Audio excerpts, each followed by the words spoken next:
ঝরঝরে বাসন্তী পোলাও, তার সাথে চিকেন বা মটন বাঙালির একটা ইমোশন। তাই আমাদের আজকের রেসিপি ঝরঝরে বাসন্তী পোলাও। এটি খুবই সহজ রেসিপি, ঘরোয়া উপকরণ দিয়ে খুব সহজেই বাড়িতে বানানো যায়। নমস্কার, চিপেস্ট রান্নাঘরে আপনাদের স্বাগত। এইখানে সব কিছুই চিপেস্ট। বাসন্তী পোলাও বানানোর জন্য আমরা এইখানে নিয়েছি গোবিন্দভোগ চাল 500 গ্রাম। এই রেসিপির জন্য চালের সঠিক মেজারমেন্ট অনেক গুরুত্বপূর্ণ, কারণ সেই পরিমাপ মতো আমাদের জল লাগবে। চালটি প্রথমেই আমরা ভালো করে পরিষ্কার করে নেব। এরপর একটি পাত্রে জল ঝরানোর জন্য এইভাবে চালটি ছেঁকে নেব। প্রথমেই আমরা দিয়ে দেব 4 টিস্পুন দেশি ঘি। এরপর দিতে হবে 1 টিস্পুন হলুদ গুঁড়ো, স্বাদ অনুযায়ী লবণ। যেহেতু পোলাও একটু মিষ্টি হয়, তাই এরপর আমরা দিয়ে দেব 6 টিস্পুন চিনি। তবে আপনারা চাইলে চিনির পরিমাণ কম বেশি করে নেবেন।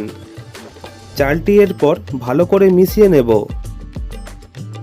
এইভাবেই চালটি আমরা 20 মিনিট ঢাকা দিয়ে রাখব। এরপর আমরা নিয়েছি 20টি কাজু বাদাম, যেটিকে আমরা স্প্লিট করে নিয়েছি, 20টি কিশমিশ, 20টি চিনে বাদাম। তবে আপনারা চাইলে চিনে বাদাম স্কিপ করতে পারেন। গোটা মশলা হিসাবে আমরা নিয়েছি 4টি লবঙ্গ, 1টি দারুচিনির স্টিক, 3টি এলাচ, 4টি তেজপাতা।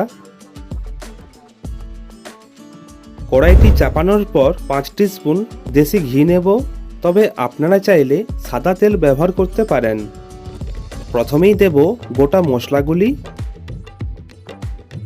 এরপর দেব বাদাম এবং কিশমিশ। বাদামগুলি খুব লাল করে ভাজার প্রয়োজন নেই, এটি আমরা হালকা করে ভেজে নেব। এরপর দিয়ে দেব চালটিকেও হালকা করে ভেজে নেব। চালটি আমাদের ভাজা হোক, ততক্ষণ আমরা জলটি রেডি করব। এইখানে আমরা 1 লিটার জল নিয়েছি, অর্থাৎ যতটা চাল নেব তার ডবল জল নেব। এরপর দিয়ে দেব গরম জলটি।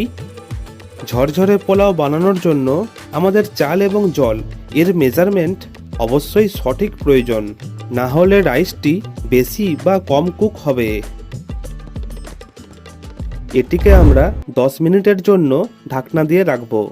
আর চালটি যাতে তাড়াতাড়ি কুক হয়, সেই জন্য ঢাকনার এই ছিদ্রটি একটি লবঙ্গ দিয়ে বন্ধ করব।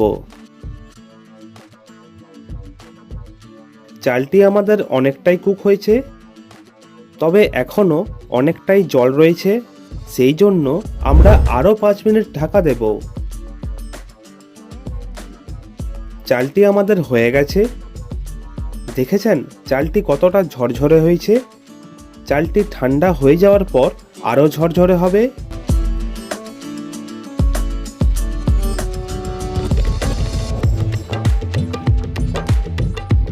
আমরা এরপর দিয়ে দেব 1 টিস্পুন গরম মশলার গুঁড়ো। আর গরম মশলা শেষকালে দেওয়ার কারণ এতে পোলাওয়ের ফ্লেভারটি ভালো আসবে।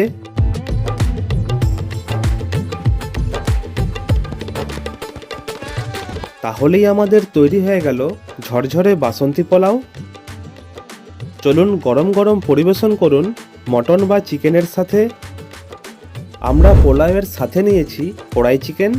আর আপনি যদি কড়াই চিকেনের রেসিপি জানতে চান, তাহলে সেই ভিডিওর লিংক ডেসক্রিপশন বক্স এবং কমেন্টে রয়েছে।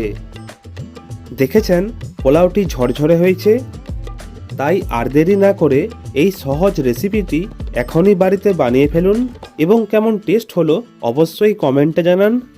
নতুন ভিডিও নিয়ে খুব তাড়াতাড়ি ফিরে আসছি। ধন্যবাদ।